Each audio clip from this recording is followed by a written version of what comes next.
Industry में career build करना है। तो जो तबला इंडस्ट्री है, जो म्यूजिक इंडस्ट्री है, इसके बारे में कि कैसा कैरियर चूज कर रहे हैं आप? कुछ लोग बोले जो ये खानदानी काम है इसके साथ नहीं ये जाओ क्योंकि हाँ, ये तुम्हारे लिए नया होगा। तो आपकी जिंदगी में कोई ऐसा पल आया है जिसमें आप छोड़ा हो, सोचा हो आपने कि मैं छोड़ देता हूँ ये इंडस्ट्री? गलती तो बहुत सारी होती है। हाँ, आपको अब आपकी गलती से कितना सिखा पाते हैं। कभी अपने गुरु जी से फेस टू फेस होना हो अभी, तो अगर आप उनसे मिलोगे जी। तो उनके सामने क्या बात रखोगे आप? तो पहले भी उनसे सीखने की कोशिश या प्रयास ही होती थी है। हाँ, 30 से 40% अभ्यास करना है। तो अब भारत में अभी कितने घराने हैं जो तबला इंडस्ट्री में काम कर रहे हैं? इसमें अभी 6 घराने हैं। हाँ, तो ऐसे यूथ को आप क्या संदेश देना चाहोगे? क्योंकि देखो, जैसे आपने मुझे बोला कि 6-6 घंटे आपको रियाज़ करना है, काफ़ी टाइम बैठ के आपको प्रैक्टिस करना है, तो उस केस में क्या उनको बोलना चाहोगे कि कैसे वो स्टेबिलिटी, कैसे वो कंसिस्टेंसी ला सकते हैं अपने आप को लेके? नमस्कार दोस्तों, आज हमारे बीच में एक ऐसी शख्सियत है जिनका नाम नित्यानंद मिश्रा जी है और जो तबला वादक हैं। तो मैं उन्हीं से बोलता हूँ, अपने बारे में कुछ बताइए हमारे दर्शकों को, ताकि हमारे दर्शकों को उनसे जो प्रेरणा मिलेगी, जो उनसे लर्निंग मिलेगी, ताकि वो लोग भी अपना कैरियर बिल्ड कर सकें इस इंडस्ट्री में, क्योंकि इस इंडस्ट्री में काफ़ी चैलेंजेस आते हैं, काफ़ी स्ट्रगल करना होता है। अब नित्यानंद मिश्रा जी ने बहुत स्ट्रगल करके आज इस मुकाम पे पहुँचे हैं। आज उन्होंने डिफरेंट डिफरेंट इंडस्ट्री में, डिफरेंट डिफरेंट कंपनीज में, डिफरेंट डिफरेंट लोगों के साथ में काम किया हुआ है, काफ़ी अच्छे अच्छे प्लेटफॉर्म पे परफॉर्म किया हुआ है। तो आइए बात करते हैं और वेलकम करते हैं नित्यानंद मिश्रा जी का। नित्यानंद मिश्रा जी, आपका स्वागत है हमारे पॉडकास्ट में। Thank you sir. तो मैं आप ही को बोलूँगा कि एक बार आप अपने बारे में ब्रीफ कीजिए मुझे कि बिहार से लेके नोएडा तक का सफ़र कैसा रहा आपका संगीत का? थोड़ा एक्सप्लेन कीजिए आप। वेलकम आपका। सर मैं बिहार में तो अपने भाइयों को सुन के हुए जो दौर हुआ करता था क्षेत्रीय गाना का, तो वहाँ पे भाग लिया करता था या ऐसे नॉर्मली कीर्तन भजन किया करते थे। ओके। लेकिन मैं जब नोएडा में आया तो फिर मैं कुछ लोग से मिला, उनसे मैं मोटिवेट हुआ और उसके बाद मैं अपने लिए गुरु ढूंढे, ओके। जो कि हमें 2-3 गुरु मिले। एक शंभुनाथ रॉय जी, हाँ। दूसरे पंडित विनोद पाठक जी, जिनसे मैंने काफ़ी तबला की विद्या प्राप्त की। ओके।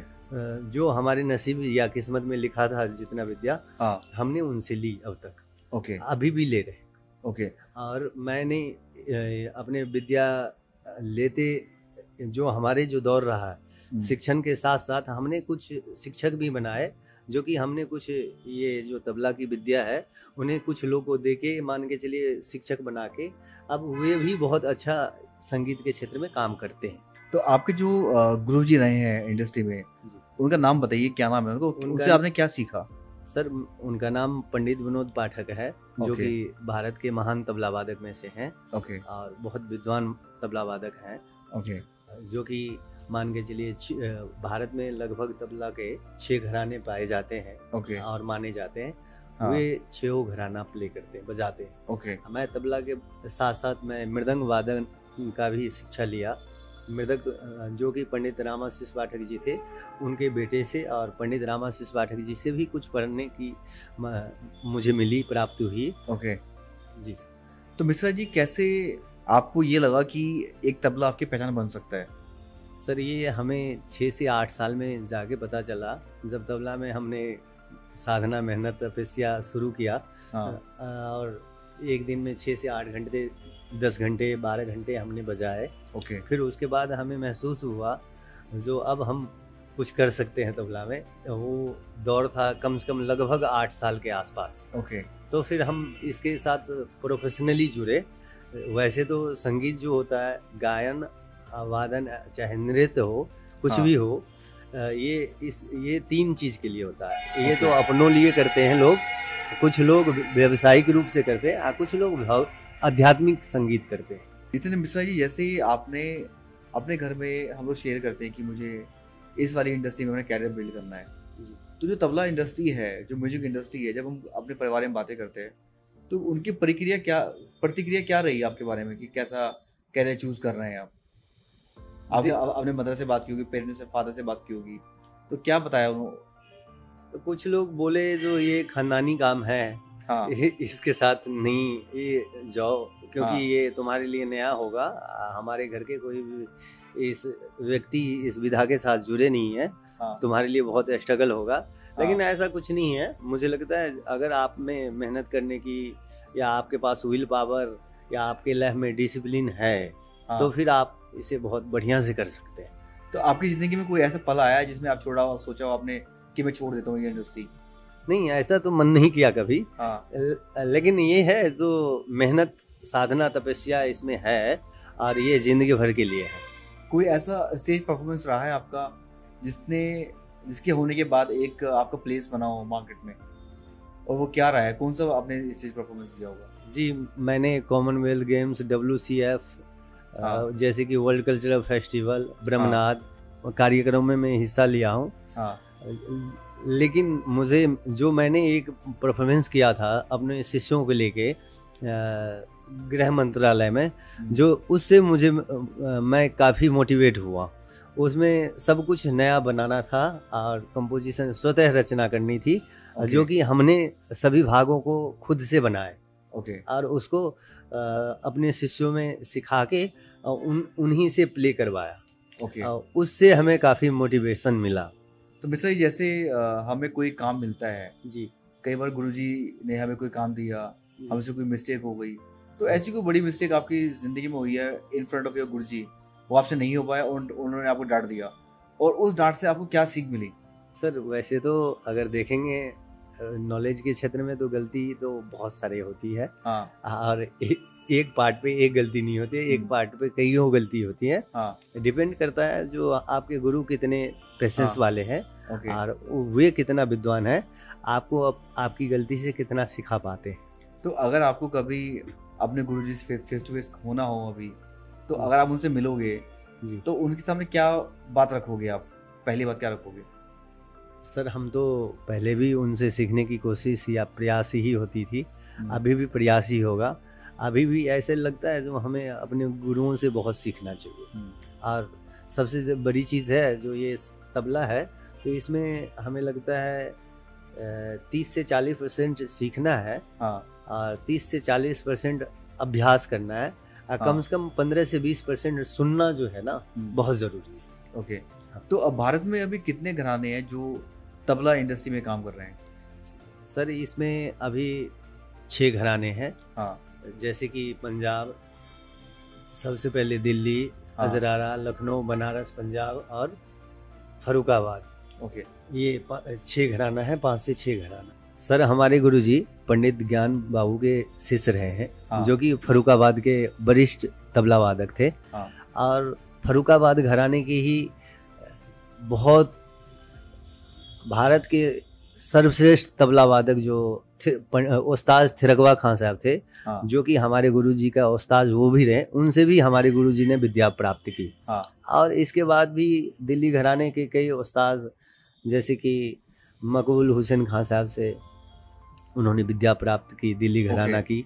लगभग उन्होंने 6 घराने के ऊपर मेहनत करके, और 6 घराने में फरुखाबाद क्या है, दिल्ली क्या है, अजरारा क्या है, पंजाब क्या है, इन सभी का भेद समझने की कोशिश किया।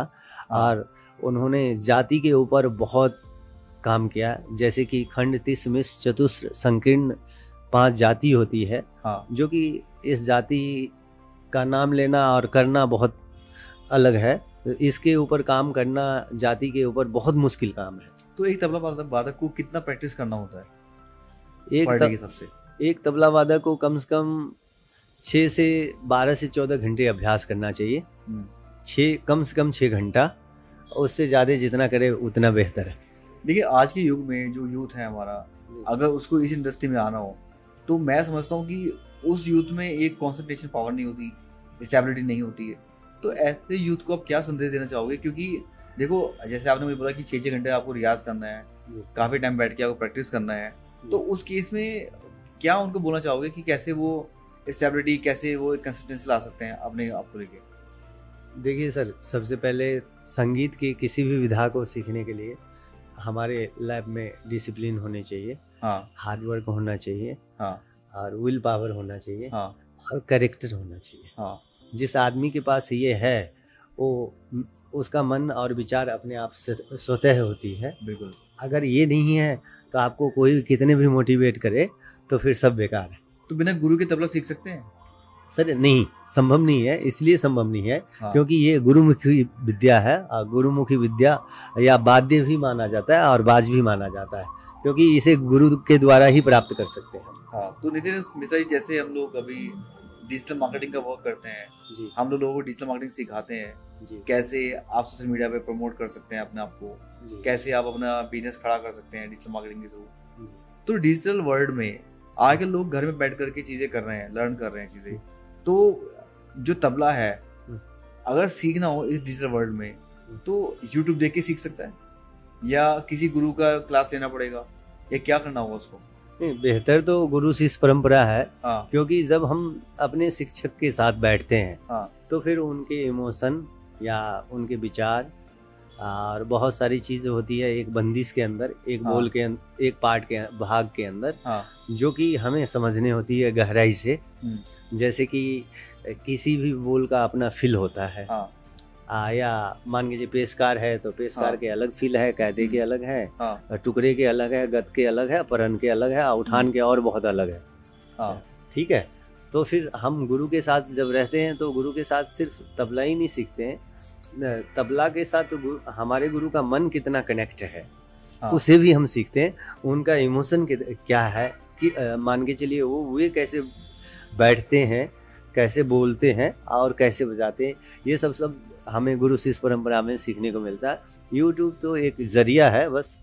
हाँ, तो मिश्रा जी, जैसे आप तबला वादक हैं और आपने काफी टाइम लगाया इसी इंडस्ट्री में, आप अपनी फैमिली का भरण पोषण भी इसी इंडस्ट्री से कर रहे हो जी, प्रोफेशनली आप काम कर रहे हो जी, तो आप एक यूथ को क्या संदेश देना चाहोगे कि एज ए कैरियर भी वो उसको चूज कर सकते हैं, और जो भी आजकल के ड्रीम्स होते हैं यूथ के कि मुझे बहुत पैसा कमाना है, मुझे इंडस्ट्री में नाम कमाना है, पैसा कमाना है, शोहरत कमानी है, तो क्या वो पॉसिबल है इस इंडस्ट्री में, तबला इंडस्ट्री के अंदर? देखिए सर, जहाँ तक पैसे की बात है, जो किसी भी विधा को पैसे के लिए नहीं जोड़ा जा सकता है। हाँ। किसी भी या कोई भी व्यक्ति ना जुड़े तो ज़्यादा सही है। हाँ। क्योंकि संगीत है, संगीत तो साधना से शुरू होती है। हाँ। और संगीत हर व्यक्ति को करनी चाहिए, क्योंकि इसलिए करनी चाहिए जो संगीत से बहुत सारे इमोशन, बहुत सारी चीज़ें जो है ना, मानवता, इंसानियत, ये जो 9 रस है। हाँ, तो 9 रस जो है ना समझ में आती है। ये करुण रस क्या है, श्रृंगार रस क्या है, वीर रस क्या है। हाँ। जैसे हम आपसे बात कर रहे हैं, प्रेम प्यार से बात कर रहे हैं, तो फिर ये श्रृंगार रस चल रहा है अभी। अगर आपसे हम दया भाव में बात कर रहे हैं तो फिर वो करुण रस होगा। अभी हम आपसे बात करेंगे जिस तरह से वजन के साथ, हाँ, या थोड़ा बोल्डली बात करेंगे तो फिर वीर रस में काम होता है। तो ये संगीत से काफ़ी हमारे जीवन को ना सफल बनाने के लिए ये संगीत क्या है, सहायक है। हाँ। और हम तबला एक ऐसा माध्यम है जो मुझे लगता है तबला सीखने के बाद इंसान, शिष्य हो चाहे आर्टिस्ट हो चाहे इंसान हो, ये बहुत मजबूत होते हैं और बहुत बेहतर होते हैं। ये पढ़ाई में भी, जैसे कि साइंस, मैथ्स और ग्रामर अगर तबला में देखेंगे तो बहुत अच्छे ग्रामर है तबला में। हाँ। लेकिन इसके साहित्य को समझ बहुत कम लोग को है और बहुत समय बाद इसके साहित्य समझ पाते हैं लोग। और ये अगर पढ़ाई लिखाई से जोड़ेंगे बच्चों को कनेक्ट रहने की, तो मान के चलिए सबसे बढ़िया वाद्य है तबला, क्योंकि ये हमें उस लेवल पे हमारे दिमाग को ले जाता है जो जिस लेवल पे अज्ञात एक्टिविटी कोई भी नहीं ले जा सकता है। और हमें मान के चलिए एक विद्यार्थी को तबला सीखना क्यों चाहिए, जो एक्चुअली तबला मसल मेमोरी भी बनाता है और न्यूरॉन्स भी बनाता है। जो न्यूरॉन्स जो है हमारे ब्लड की तरह एक ब्रेन तैयार करता है, एडिशनल दिमाग तैयार करता है। तो एक तबला वादक के लिए क्या क्या कैरियर अपॉर्चुनिटी होती है? सर, तबला वादक के लिए सबसे पहले तो एक बहुत अच्छे गुरु होना चाहिए। हाँ। और नित्य नियमित अभ्यास होना चाहिए उसका। हाँ। चाहे 15 मिनट से शुरू करे, चाहे 10 मिनट से शुरू करे, वो धीरे धीरे अभ्यास बढ़ना चाहिए। शुरू में शुरुआती जो दौर होता है जिसमें हम 1 घंटा 2 घंटा ना रियाज करके, क्योंकि हमारे मन पे तो हमारा कंट्रोल होता नहीं है। हाँ। तो फिर हम 1 घंटा लगा रहे हैं लेकिन हमारा आधे घंटे बाद दिमाग कहीं और चला जा रहा है, तो फिर रियाज का कोई फायदा नहीं है। तो मिस्टर, जैसे आपका कैरियर एजुकेशन स्टार्ट हुआ। जी सर। तो तबला आपने अपने स्कूल कॉलेजेस में सीखा और वहीं से प्रेरणा मिली आपको, फिर आपने प्रोफेशनली उसको अडॉप्ट किया। अडॉप्ट करने के बाद आपने उसे एज ए कैरियर ऑप्शन लेकर के चले और उसमें सक्सेसफुल भी हुए। तो इस वाली इंडस्ट्री में जो चैलेंजेस आते हैं एजुकेशन को लेके, तो क्या आपका मानना ये है कि हर कॉलेज स्कूल में ये जो सब्जेक्ट है इसको बढ़ावा मिलना चाहिए? बिल्कुल क्या बोलना चाहेंगे इस बारे में आप? सर, ये वैसे तो हर इंसान के साथ संगीत जुड़े हुए होना चाहिए। हाँ। क्योंकि हमारे वेद में भी कहा गया है, साहित्य विहीन संगीत विहीन साक्षात नर पशु समान। मीन्स हाँ। साहित्य और संगीत के बिना तो हम ऐसे हैं जैसे एनिमल लाइफ जी रहे हैं हम, ठीक हाँ। है। और अगर हम संगीत के साथ पलते हैं, बड़ा होते हैं, हाँ। तो फिर हमें तमीज़, तहजीब और अनुशासन का बोध होता है। हमें कहाँ बैठनी चाहिए और कितनी देर बैठनी चाहिए, क्या बोलनी चाहिए, क्या नहीं बोलनी चाहिए, और कब बोलनी चाहिए, ये सब चीज़ संगीत के साथ बड़ी अच्छे से होता है। तो मिश्रा जी, आपकी ज़िंदगी में इन 20 ईयर्स में जब से आप इस इंडस्ट्री में काम कर रहे हैं, तो क्या क्या चैलेंजेस फेस किया आपने और कैसे उनको ओवरकम किया? क्या क्या फियर्स आपको दिखाई दिए? क्योंकि जब हम कोई भी इंडस्ट्री में काम करते हैं, जैसे सपोज काफ़ी लोग हैं जो यूपी बिहार से आते हैं, दिल्ली में स्टे करते हैं, उनको अपना भरण पोषण करने के लिए बहुत स्ट्रगल देखना पड़ता है। कई बार उन्हें काम मिलता है, कई बार काम नहीं मिलता। घर से फ़ोन आता है उनका कि भाई आपका क्या चल रहा है, उन्हें झूठ बोलना पड़ता है कि मैं सही कमा रहा हूँ, सही खा रहा हूँ, सही से रह रहा हूँ, हालांकि वो प्रॉब्लम फेस कर रहे हैं। तो बेसिकली मैं भी समझ सकता हूँ आपके, जैसे मैं बात कर रहा हूँ, काफ़ी आपने स्ट्रगल किया हुआ अपनी ज़िंदगी में। तो जो स्टार्टिंग फेज़ रहा है आपका, स्टार्टिंग फेज़ रहा है, जैसे हम लोग अपना ग्रेजुएशन करते हैं, अपने मास्टर कोर्स करते हैं और दिल्ली में आते हैं। दिल्ली एक सपनों का शहर है हम लोगों के लिए, यूपी बिहार के लिए। तो आपने भी बहुत स्ट्रगल किया हुआ, तो कोई ऐसी स्टोरी आप शेयर करना चाहोगे जो आपके स्ट्रगल में बहुत फेस किया और उस फेज से आप बाहर निकल करके आज सक्सेसफुल मकाम पर आप पहुंचे हो? थोड़ा बताएंगे आप मुझे, ताकि हमारे दर्शकों को उस स्टोरी से कुछ प्रेरणा मिल सके। देखिए, मैं इतना लगभग स्ट्रगल किया हूँ, जो नोएडा से साइकिल चला के लगभग इंदिरापुरम जाया करता था। हाँ। और इंदिरापुरम से सीख के साइकिल से ही आ जाया करता था। ओके। आना जाना दोनों साइकिल से ही होती थी हमारी। और कई बार आपने बहुत सही बोला, जो अपने पेरेंट्सों को हमें बोली भी देना पड़ा, जो मैं बहुत सही हूँ और बहुत अच्छा हूँ और बहुत खुश हूँ और बहुत मस्त हूँ। लेकिन जो रियल पेन है वो आपके अंदर था। रियल लाइफ कुछ और था। बिल्कुल। ठीक है, हमारी जो दौड़ थी कुछ और थी, हम जो चाह रहे थे कुछ और चाह रहे थे। लेकिन हम पेरेंट्स को कुछ और बता रहे थे। बिल्कुल। और ये हमारा जुनून था, जो हमें इस विद्या को करना है और इसके लिए हमें एक अच्छे गुरु को तलाशना है। वे गुरु हमें मिले भगवान के रूप में। जब उनसे मिलने की समय हुआ तो फिर मिले, और उनसे हम बहुत ज़्यादा समय लेके नहीं, कम से कम में समय लिया। और उतने ही कम समय में ज़्यादा से ज़्यादा सीखने की कोशिश की है हम अपने गुरु से। वे हमारे गुरु को पता है। तो मुझे कुछ ऐसा एक स्टोरी शेयर करोगे आप, जो आपने, बहुत सारे लोग मैंने देखे हैं ऐसे, मैं काफ़ी पॉडकास्ट कर चुका हूँ, काफ़ी लोगों से मिल चुका हूँ, जब उनका स्टोरी सामने आता है तो कई बार वो रो पड़ते हैं उसकी। कोई ऐसा इंसिडेंस आपकी ज़िंदगी में हुआ है कि कैरियर को लेके, फाइनेंशियल स्थिति को लेके, आपके प्रोफेशन को लेके कोई सवाल उठाए गए हों? हाँ जी सर, क्योंकि हमारे इसी तबला से जुड़े हुए थे। बिल्कुल। जो कि जब भी मेरा मान के चलिए तबला के साथ मुझे कुछ करने का विचार बना मेरा, या मेरा मन हुआ, तो फिर वे डेथ कर गए। ओके। तब मेरे लिए बहुत स्ट्रगल था और मैं काफ़ी लोग से जुड़ने की कोशिश किया। कुछ लोग हमें एक्सेप्ट नहीं करते थे। और कुछ लोग किए तो बस ऐसे ही करते थे। लेकिन कभी ऐसा दौर चेंज हो गया, जो हमारी मेहनत से, या हम अपने आप को इतना मान के चलिए इस तरीके से बनाए, जो मान के चलिए बारिश हो, चाहे आंधी हो, चाहे धूप हो, कुछ भी हो, हमने अपने आप को उस प्रलय के साथ तैयार किया, जो हमारा रास्ता कोई रोक नहीं सकता है। बिल्कुल।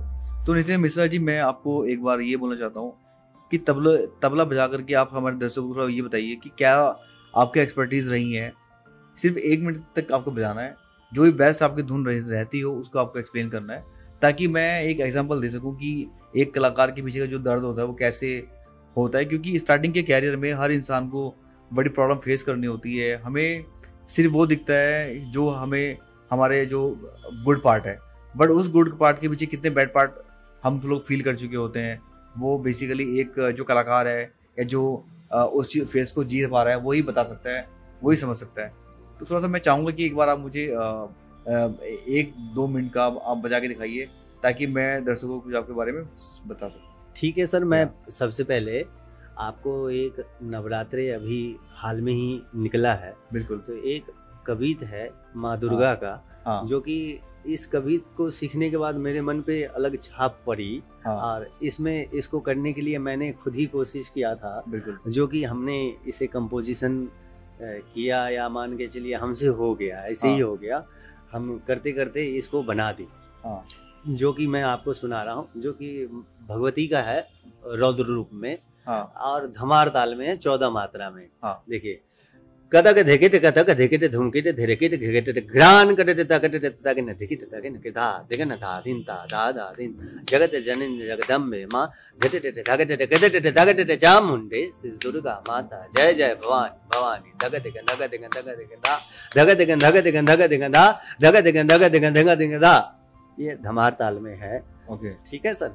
अब मैं आपको सबसे पहले तबला जो शुरू होता है, तो कुछ लोग का ढंग होता है जो तबला तो उठान से शुरू करते हैं, ठीक है सर।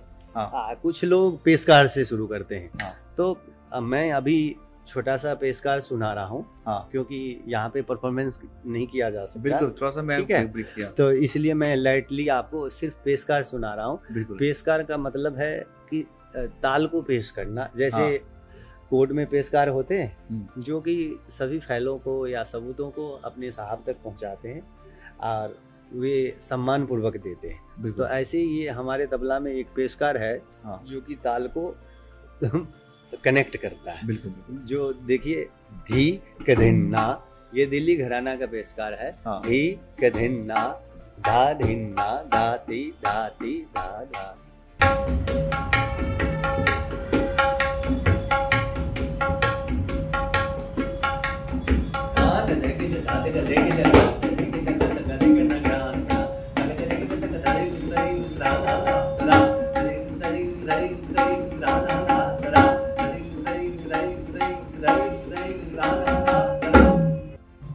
मिश्रा जी, मैं आपका धन्यवाद करना चाहता हूँ, क्योंकि जिस प्रकार से आपने अपनी स्टोरी शेयर करी, और उस स्टोरी के माध्यम से हमारी जो ऑडियंस है, हमारे जो दर्शक हैं, उन्हें काफी प्रेरणा मिली।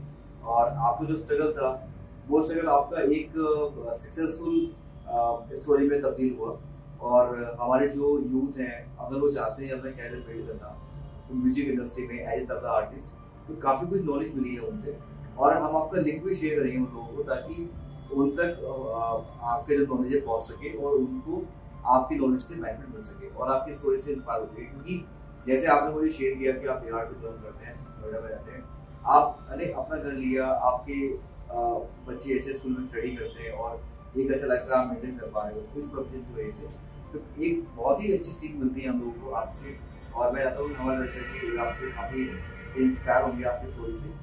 तो इन दी एंड मैं आपको थैंक करना चाहता हूँ, आप हमारे पॉडकास्ट में आए और आपने अपना कीमती टाइम दिया हमें, और हमें इस काबिल समझे कि आप हमारे पॉडकास्ट में आकर के अपनी स्टोरी से लोगों को प्रभावित करेंगे। तो मैं धन्यवाद करता हूँ। धन्यवाद आपको, आपने हमें रिकमेंड किया, आप यहाँ बिठाए, हमें समय दिया, आपको इस समय देने के लिए आपको बहुत बहुत थैंक यू।